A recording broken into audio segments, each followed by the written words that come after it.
Dear brothers and sisters, do remember one thing.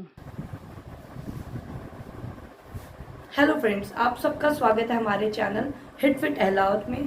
आज है 12 जुलाई और 12 जुलाई की ट्रेंडिंग न्यूज़ थी मलाला यूसुफजई के बर्थडे। आज बर्थडे है और आज ये मलाला यूसुफजई डे मनाया जाता है।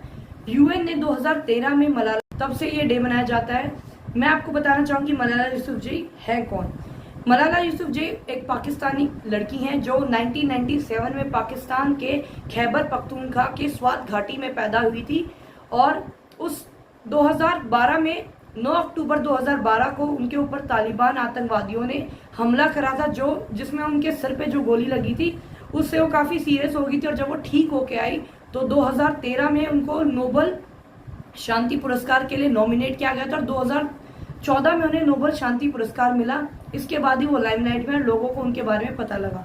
तब से ये डे मनाया जाता है और उनके बारे में मैं आपको काफ़ी कुछ बातें बताने चाहूँगी। 2011 में जब वो अपने पिता के साथ पेशावर में जाके उन्होंने एक स्पीच दी थी, उसमें उनका जो टाइटल था स्पीच का वो था how dare the Taliban take away my basic right to education. तो इसके बाद ही वो लाइमलाइट में आई थी और 2007 से 2009 का वो समय था जब पाकिस्तान में तालिबान ने कब्जा किया था और उस समय तालिबान के डर से 400 स्कूल वहाँ पे बंद हो गए थे और घाटी में डांस, डीवीडी प्लेयर और ब्यूटी पार्लर, इन सब पे बैन लगा दिया गया था और 400 स्कूल बंद हो गए थे स्वात घाटी में।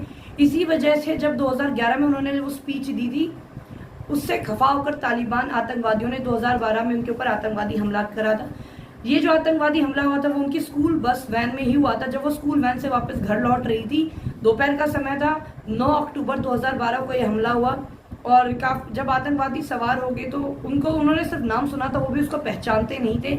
जब उन्होंने बच्चों से पूछा कि मलाला है कौन, तो सारे बच्चे सिर्फ चुप हो गए थे।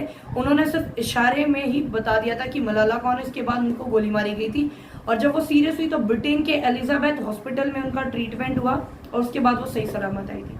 ये तो उनके बारे में बातें हो गई। अब मैं उनके बारे में बताना चाहूँगी, जब इंडिया में 2019 में जब इंडिया में 370 आर्टिकल को एब्रोगेट किया गया तो उन्होंने इसके अपोज में ट्वीट लिखा था। वो भी मैं मेंशन करूंगी क्योंकि लोग भूल चुके होंगे, लेकिन मैं नहीं भूली हूँ। इसी बात से मैं नाराज हुई थी कि उनकी थिंकिंग सिर्फ अपने तक सीमित है। वो जो बात करती थी कि शिक्षा अनिवार्य है, हर पाकिस्तान में और हर लड़की के लिए शिक्षा अनिवार्य है, वो काफ़ी जगह चुप क्यों रहते। उन्होंने इस ट्वीट में मेंशन करा था कि मुझे कश्मीरी लड़कियों के लिए चिंता होती है और लेट कश्मीरी स्पीक, क्योंकि वो उनकी ये बोल थे कि इंडिया में जब 370 एक्ट को लागू किया गया तो कश्मीर को कट ऑफ कर दिया गया था। वो समय बहुत ज़रूरी था। देखिए, हम इंडियंस हैं, हम उसकी संवेदनशीलता को जानते हैं कि वो किस रीज़न से इंटरनेट वगैरह ऑफ करे गए थे। वो बिल्कुल ठीक था। तो उनकी क्या थिंकिंग थी कि कश्मीरी लड़कियां, उनको 3 ट्वीट में उन्होंने लिखा था कि मुझे कश्मीरी लड़कियों ने ट्वीट करा है कि हम जब इंडियन ट्रूप्स हमारे घर के बाहर उनके कदमों की आहट आती है तो हमें डर लगता है, हम स्कूल नहीं जा पा रहे, हमारी पढ़ाई में डिस्टर्बेंस हो रही है।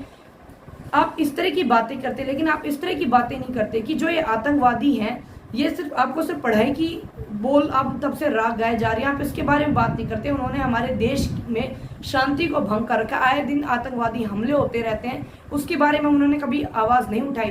और अगर आप इतना ही सेफ फील नहीं करती हैं तो आप अपनी कंट्री में जाके पाकिस्तान में क्यों नहीं रहती? आप इंग्लैंड में जाके 6 साल से आप वहीं पे सेट है वहीं पे। तो और अभी उन्होंने रिसेंटली 2020 में उन्होंने अपनी ग्रेजुएशन ऑक्सफोर्ड यूनिवर्सिटी से कंप्लीट करी है।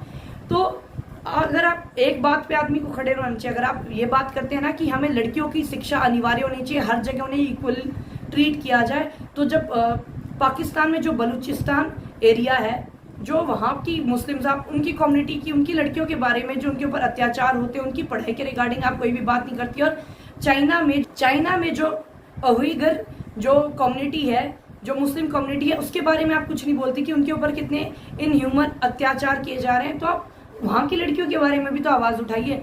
सिर्फ आप अपने लिए बोलती थी और पाकिस्तान के कुछ एरिया के लिए बोलती थी, पाकिस्तान के बलूचिस्तान के एरिया के बारे में आपने कभी बात नहीं करी। तो मैं सिर्फ ये कहना चाहती हूँ कि आदमी को अपने एक वर्ड पे, अपनी एक स्टेटमेंट पे स्टिक होना चाहिए। माना कि वो 2012 से लेके सबसे कम उम्र में उन्होंने नोबेल शांति पुरस्कार जीता। 2012 से वो ट्विटर पे एक्टिव है और उनके लगभग 1.9 मिलियन फॉलोअर हैं। लेकिन उसमें वो इस तरह की पोस्ट नहीं डालती कि हाँ पाकिस्तान में जहाँ पे भी ये एक तो धर्म कन्वर्ट हो रहे होते हैं, तब उन लड़कियों को, सिख लड़कियों को उठा के जब धर्म कन्वर्ट करे जाते हैं, जब उनकी किडनैपिंग होती है, आप पाकिस्तान में उस बारे में बात नहीं करती हैं। आप चाइना में जो अत्याचार होते हैं उनके बारे में बात नहीं करती हैं, और यहाँ बस कश्मीर की आपने एक ट्वीट डाल दी और ये लिख दिया। और हमारी जो नेशनल प्लेयर हैं हिना सिंधु, उन्होंने भी इस ट्वीट के बारे में जिक्र करा था, तो बिल्कुल ठीक करा था। हमें उनकी मेंटालिटी के ऊपर मुझे कई बार मैं सोचती हूँ कि मैं आप लोग सोचते क्या हो। और रही, मैं आपने मेरी पुरानी वीडियो चेक करी होगी जो इमरान खान के इंटरव्यू के रिगार्डिंग मैंने बनाई थी, वो तो उसी कंट्री की हैं, पाकिस्तान के। तो उनके जो प्रधानमंत्री हैं वो कैसी सोच रखते हैं लड़कियों के बारे में, उसके खिलाफ तो आपने एक शब्द भी नहीं कहा। उन्होंने क्या बोला था कि जो टेम्पटेशन की वजह से रेप होते हैं, लड़कियों के जो शॉर्ट कपड़े हैं और जो वेस्टर्न कपड़े हैं उनकी वजह से लड़के टेम्पटेट होके, अट्रैक्ट होकर रेप करते हैं। इस चीज के लिए उन्होंने लड़कियों का जिम्मेदार उठाया था। तब आप अपने देश के खिलाफ नहीं बोली, क्योंकि देखिए कहीं ना कहीं आपके मन में खतरा है, मन में आप यही फील करते हैं कि हाँ मैं पाकिस्तान जाऊंगी, मैं सेफ नहीं होंगी, क्योंकि आपके ऊपर इंसिडेंट हो चुका है। चलिए हम उसकी निंदा तो करेंगे, वो चीज गलत है। स्कूल के बच्चे, जो 8th क्लास की लड़की है, वो सिर्फ उस टाइम अपनी बेसिक राइट टू एजुकेशन के लिए वो स्पीचेस देती थी और कैंपेन चलाती थी, वो चीज इनकी ठीक थी। लेकिन बाकी इतना कुछ इनकी कंट्री में, पाकिस्तान में इतनी चीजें गलत होती हैं, उसके खिलाफ वो कभी नहीं बोलेंगी। चाइना के खिलाफ कभी नहीं बोलेंगी। वो जाके बस यूएन में बैठ के सेफ फील कर रही हैं अपने। अब वो 24 इयर्स की हो चुकी हैं, बिल्कुल मैच्योर हो चुकी हैं, तो उन्हें अब भी तो इस बारे में बात करनी चाहिए। अभी भी तो लड़कियों के राइट्स के लिए, लड़कियों के एजुकेशन के राइट के लिए बोलना चाहिए। तो अब वो चीजें भूल चुकी हैं। पहले वो बहुत ज्यादा बोलती थी, एक्टिव रहती थी इन चीजों के लिए, तब तो स्कूल में थी। तो अब जब उनकी कंट्री की बात आती है और कंट्रीज में लड़कियों की बात आती है, तब उन्होंने चुप्पी साध रखी। तो अभी भी तो बोलना चाहिए उन्हें। तो मैं बस इसके रिगार्डिंग ही मैंने आज ये वीडियो बनाई थी, आप लोगों को बताऊं कि मलाला यूसुफजई है कौन। तो ये एक पाकिस्तानी नागरिक हैं और अभी ये इनको काफी पुरस्कार मिले हैं, इस वजह से लोग इन्हें जानते हैं। तो मुझे लगा आपको भी इस बारे में इंफॉर्मेशन मैं प्रोवाइड करूं। तो देखिए मैं अब अपनी वीडियो की एंडिंग करती हूँ, और जिन्होंने हमारा चैनल हिटफिट एलाउत को अभी तक सब्सक्राइब नहीं किया है, प्लीज इसे सब्सक्राइब कीजिए। और जितने लोग मेरी वीडियोस देखते हैं, वो व्यूज देते हैं, वो लाइक का बटन भी दबाइए ताकि मैं मोटिवेट हो पाऊँ।